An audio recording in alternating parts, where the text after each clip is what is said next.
देहरादून से इस वक्त की बड़ी खबर, पत्रकार पर हुआ हमला। जी हां, मीडिया कवरेज के दौरान उत्तराखंड ब्रॉडकास्ट की एडिटर सीमा रावत पर डायरेक्टर शिक्षा निदेशालय अजय नोडियाल ने हाथ उठा दिया और उनका मोबाइल छीन लिया।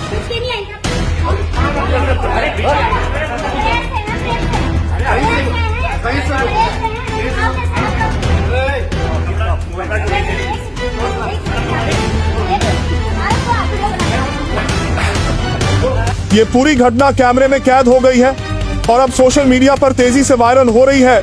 बताया जा रहा है कि एडिटर सीमा रावत शिक्षा निदेशालय कवरेज करने पहुंची थी।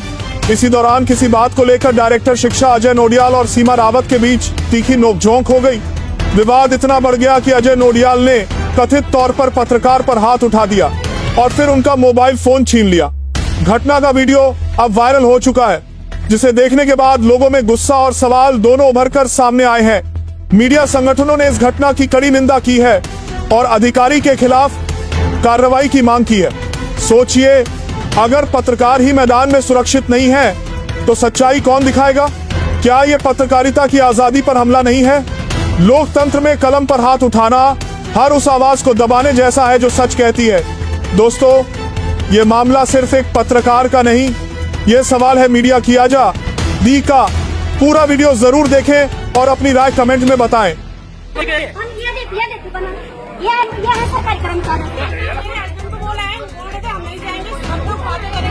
उन्होंने बोला कि इस की फोटो खींचो, उसको थाने में बंद कर दो, वरना यहाँ से सारे के सारे निकलो। उससे नहीं आएंगे।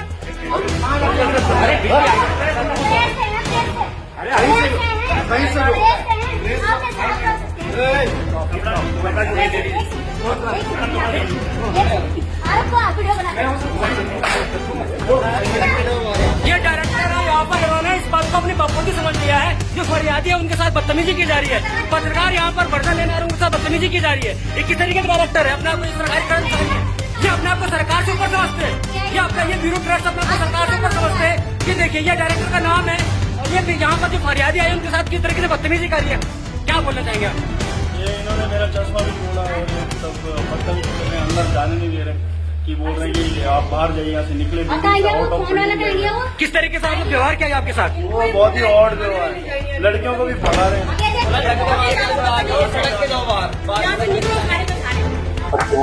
सर, आज हम यहाँ पर निदेशक साहब से मिलने आते, डायरेक्टर साहब से, और केवल अपने बच्चों की जो उनकी चिंताएं हैं उनके बारे में बताने आए थे। जो भविष्य को लेकर वो बहुत चिंतित हैं।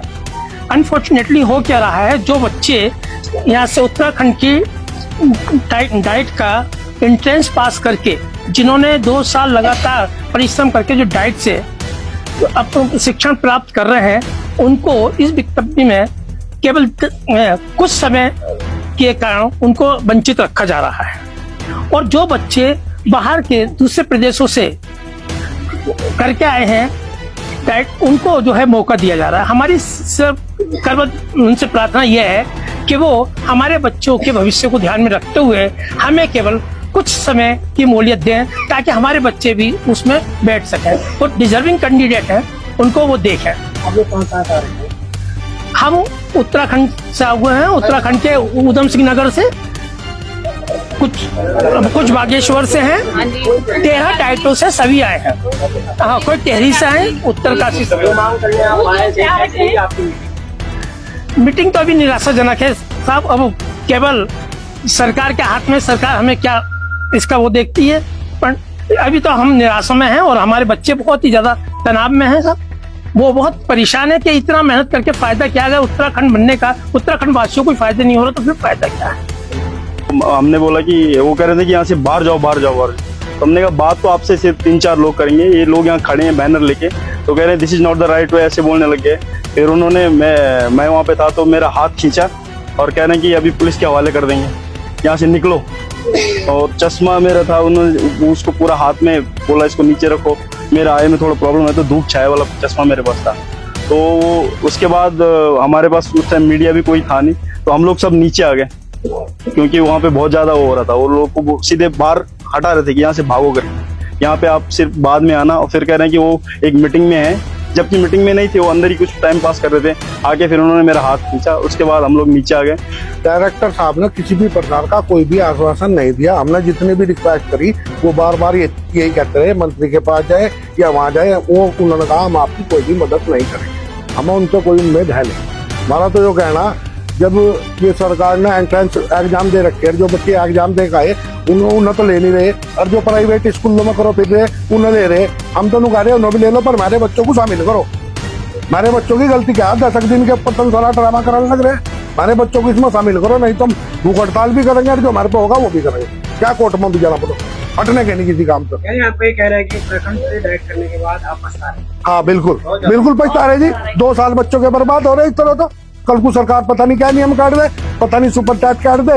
सुपर टैक्स काट दिया तो आधे बच्चे वैसे ही साफ हो जाएंगे। बोला कि क्या बंदर तो पक्का ही बोला, मैं भी थोड़ी थोड़ी सुन ही रहा था, बगल में बात कर रहा था मैं दूसरे से। उनसे मैंने काफी रिक्वेस्ट किया, बोला तुम 10 दिन साली में 1 दिन भी नहीं बढ़ाऊंगा अपना, आप मंत्री के पास जाओ बोला, यही बोला उन्होंने। अभी घर में आके हमारी तरफ घूमते रहेगा लट्टी लेके, अपने बच्चों के लिए भी वो तो घूमेगा ना। बस वहाँ बैठे थे कि बात करे थे अपने बच्चों के संबंध में, कि डाइट के अलर्ट हमारे बच्चे अंदर आए और समय दिया जाए। बस उन्होंने कोई खास आश्वासन नहीं दिया। मैं तो अपने साथ लिखा कुछ भी आश्वासन नहीं दिया उन्होंने। पानी मांगा तो पानी बंदरों को कहा बंदरों को पानी पिलवा दो, बंदर आए मेरे पास।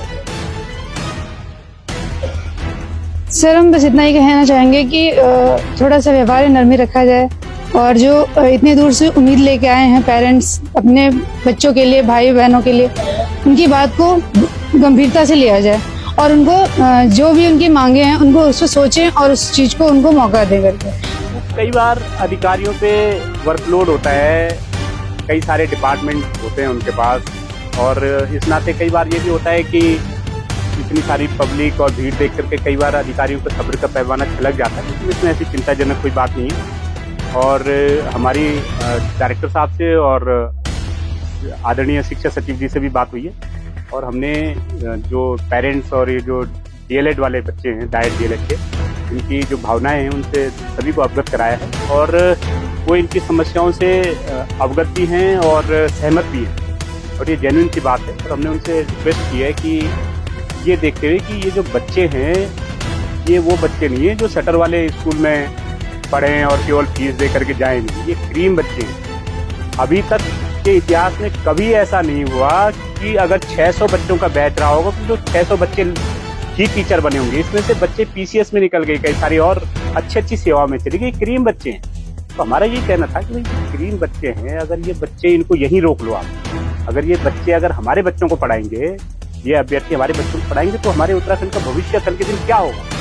और इसके बजाय अगर हम जल्दीबाजी में कुछ भी ऐसा कदम उठाएं कि जो अयोग्य लोग हैं, जो जुगाड़ से किसी तरीके से बने हुए हैं, जो उत्तराखंड के भी कई सारे लोग उसमें से निवासी नहीं है, अगर उनके हाथों में अगर हम अपने उत्तराखंड के नौनिहालों का भविष्य सौंप देंगे, मुझे लगेगा कि हमें भी मतलब ये बात सीधी सी बात है कि ये ज़्यादा अच्छा नहीं रहेगा। और उत्तराखंड की नींव आप देख रहे हैं, प्राइमरी एजुकेशन की हालत क्यों खराब है, इसीलिए खराब है। प्राइमरी एजुकेशन में लोग अपने बच्चों को क्यों नहीं डाल रहे हैं, इसी तरीके के उदाहरणों के कारण नहीं डाल रहे हैं। और जो व्यक्ति यहाँ का है ही नहीं और फर्जी अस्थायी निवास प्रमाण पत्र बना के यहाँ टीचर भी लग जाएगा, तो उसका तो ध्यान या तो मैदानों की तरफ रहेगा या तो अपने राज्य की तरफ रहेगा। तो ऐसे लोगों को अपने बच्चों को भविष्य सौंपने से पहले ही हमने उनसे निवेदन किया कि भाई आप थोड़ा सा इसको देखिए, और वो हमारी बात से सहमत हैं। और हम लोग विद इन 2-3 डेज कोई ना कोई रास्ता निकालेंगे। आप हमारे नवीन पंथी राष्ट्रवादी रीजनल पार्टी की ओर से इन सभी बच्चों के समर्थन में यहाँ पर आए हुए हैं, और हम लोगों का ये प्रयास है कि अभी ये राज्य स्थापना दिवस 9 नवंबर का निकल जाए। माननीय शिक्षा मंत्री जी बाहर हैं और शिक्षा सचिव भी मेरे ख्याल से 1 आध दिन दीजिए, तो मंडे तक ट्यूजडे तक हम लोग जो है उनकी बात को शासन तक भी पहुँचाएंगे। फिलहाल हमारी जो फ़ोन पे बात हुई उससे वो सहमत, और जो भी बाकी डिटेल्स में जो भी व्यवहारिक दिक्कतें आने वाली हैं इस कारण, उससे भी हम अवगत कराएंगे। और हमारी पूरी कोशिश रहेगी 100% कि ये जो नए बैच है इनको समय दे दिया जाए। इनको हमारा कोशिश है कि भाई 10-15 दिन भी हो जाए तो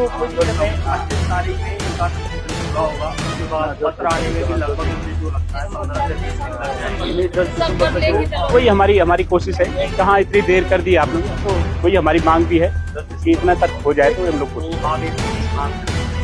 यही हमारी मांग भी है। ठीक है, अब बात ये नहीं है कि हर साल भर्तियां निकलती हैं, हर साल ये होगा, ये तो रूटीन बात है, ये तो सिस्टम कहता है इस बात को। हमारा कहना है कि हर साल जो भर्तियां निकलती हैं वो ठीक है, लेकिन इस बार जो भर्तियां निकल रही है, अगर उसमें से कोई 100-200 बच्चे जेन्युइन अभ्यर्थी, जेन्युइन ट्रेंड लोग, टीचर्स अगर बनेंगे ट्रेंड अभ्यर्थी, तो वो जिन बच्चों को पूरे 30 साल तक पढ़ाएंगे।